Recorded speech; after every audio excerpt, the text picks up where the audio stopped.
When I say the words downtown Youngstown, what is the first thing that comes to your mind? Slums. Slums, definitely slums. Gangs. Ghetto. I think I just heard a gunshot in my head, but... Gary, when I say the words downtown Youngstown, what is the first thing that comes to your mind? Great time. While recent decades have seen the steel industry and thousands of residents leave town, life may be finally coming back to Youngstown. The city, which was named one of the top 10 places in America to start a business by Entrepreneur magazine, has seen a recent business boom, particularly restaurants, including the brand new Susie's. The concept is kind of a throwback pinup hot dog shop. We have handcrafted shakes, handcrafted sodas, cocktails if you're of age, of course. We have a fantastic array of toppings. The concept behind the toppings is kind of, just to kind of open up people's palates in Youngstown a little bit. The majority of the people that work here in management and that came up with the concept have been around a little bit. We've traveled, and we've found some fantastic things. And we really, really think it's the right time to bring it to Youngstown. We use a ton of local produce, a lot of local purveyors. So, just trying to keep our money in Youngstown a little bit. You can come here every day for over 2 months and get a different hot dog every day. I think it brings an excitement and fun to dining that we don't really have in this area, where you can come and not take it that seriously and try some things that you've never had before. So I really like that we have toppings that offer a variety of flavor that you wouldn't normally find in this area. All right, so I absolutely recommend bacon balsamic marmalade. Actually, anything with bacon, eat it, okay? Always, often. And then the cheeses, we have a really great array of cheeses that we make here. The chocolate porter mac and cheese, it's really fantastic. Dark, smoky, chocolatey, cheesy. It's a little bit of everything all rolled in one. And then any of the pickles. I love all the pickles. So pickled jalapenos, pickled onions, pickled red bell peppers. Try them all, taste them all, get samples. I think that 4 years ago, it would be very difficult to think that a place like this would be able to run successfully downtown. I've seen a lot of people from our own community taking risks with their money and their time to try to build places in our area that are fun and that offer us places to go. It's one thing to live in a city, but to live in a city that doesn't have very many outlets for entertainment, it's really difficult to enjoy yourself. So it's really nice that we have the Avalon Gardens now, and we have the Martini Brothers with their burger bar, the Knox building. So now that I think from 3 years ago today, we actually have an environment that is conducive to businesses sustaining and growing, which I don't think would have happened 4 or 5 years ago. A night downtown is not complete without dessert at One Hot Cookie, which is only a half a block away from Susie's. One Hot Cookie is owned by Bergen Giordani, who is the mother of Canfield's very own Morgan Reamer. We opened in April of 2013, and it's just been a little crazy since then. We've actually opened a second store in the Austintown Library about a month ago. They're not all our own recipes, but all of the specialty cookies are our own creations, and some of them are kind of customer recommendations and just flavors that kind of come about organically from just different flavor combinations. I eat cookies all day long, so my breakfast cookie, my go-to cookie, is a plain double chocolate chip.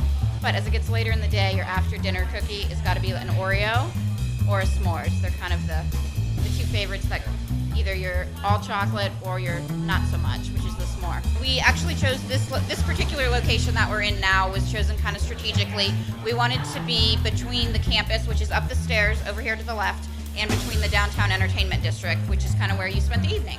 So we wanted to be uniquely located between the two so we could capitalize on both markets, as well as the foot traffic during the day from the downtown business community.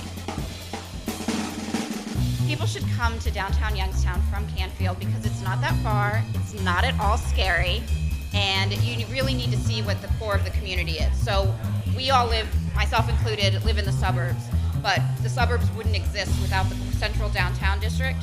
So if we don't have a strong central downtown district, the suburbs are going to fall apart because of that. So we need to support downtown, we need to support the downtown businesses, and we need to get the message out there that it's not the downtown of 10 years ago when the streets were desolate and, it was tumbleweeds rolling down. It's a vibrant community. As you've seen tonight, there's people out, there's people walking around, there's people spending money, which is all great things.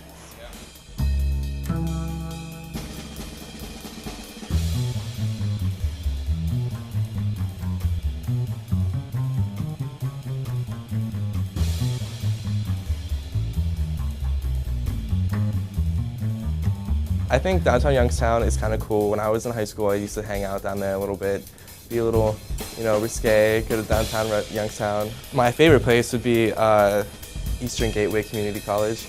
I did actually do a summer semester there, and that was cool. So I did get to see a lot of downtown Youngstown, but the Lemon Grove is cool, and there's Mill Creek Park that's kind of close to downtown Youngstown. O'Donnell's is probably my favorite restaurant down there. You've also got One Hot Cookie, which has just these giant, melting, amazing cookies. There's V2, has really great food.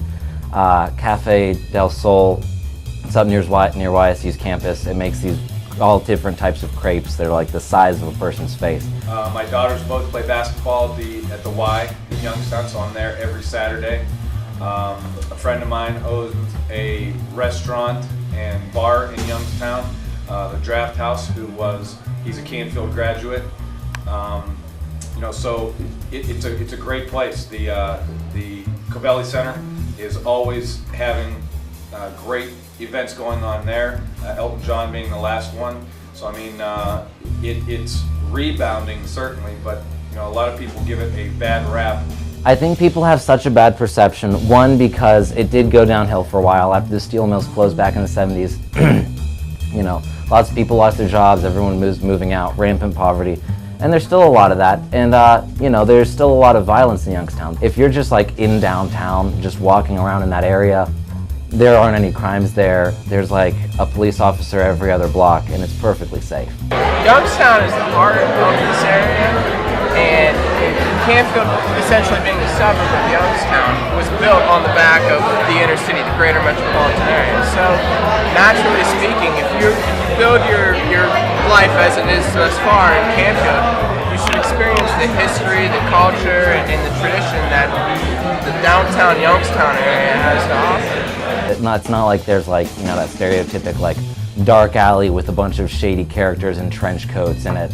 Most of the people that are down there are like, they're like some college kids from YSU's campus, some like 20 to 30-year-olds that live down there, and then like people my parents' age who just go down there because it's Youngstown and it's back.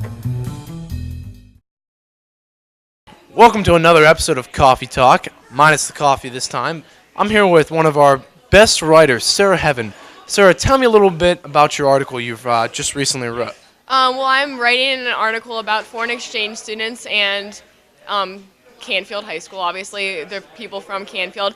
And I wrote about Bella, the exchange student from Austria, and how she's adjusting to life here. And then Cameron Maris hosted an exchange student from Japan when he was younger, and he told me about how that experience affected him. And then Kirsten Leineck wants to go to Sweden next year, or I think she's actually going, and so she was telling me how she's preparing for that. Tell us about your Helping Hand story that you did. What did you find out from that? Well, it really opened up my eyes too, because I didn't know what Helping Hands was at all, except that they go to the special needs prom, and I found out how those kids learn and what it means when they graduate, because they don't graduate when we graduate at the end of our senior year. They graduate on their 22nd birthday, and I learned how they determine when they graduate and then what they do after graduation, and then also kind of some of the disabilities that we have to deal with in our school. But those teachers deal with so much, and they're so patient with them. Sarah, what did you get to eat, Sarah? Well, we're at One Hot Cookie in Youngstown, and I got an ice cream sandwich, and it's with the snickerdoodle cookies and then praline pecan ice cream in the middle. Join us next time on Coffee Talk.